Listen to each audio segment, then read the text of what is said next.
ও কাকিমা, কি করছো তুমি? দেখতেই তো পাচ্ছিস রুটি বানাচ্ছি। ও, রুটি বানাচ্ছ? রূপা কি করছে? পড়তে বসেছে ও। ও, রূপা পড়তে বসেছে। বলছি যে তোমাদের টিভিটা একটু চালিয়ে দাও না গো, আমি একটু দেখবো। না না, এখন টিভি চালানো যাবে না।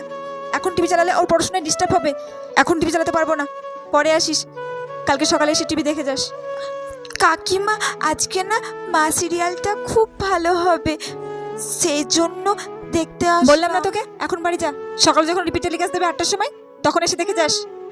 এখন টিভি চালালে রূপা পড়াশোনা করছে, ও ডিস্টার্ব হবে। যা বাড়ি থেকে পড়তে বস, অনেক রাত্রি হয়ে গেছে। আর তোর মা বাবা শাসন করে না বাড়িতে? এত রাত্রে টিভি দেখতে পাঠিয়ে দিয়েছি তোকে, যত সব। যা বাড়ি যা এখন। ঠিক আছে, আমি তাহলে কালকে সকালেই আসবো।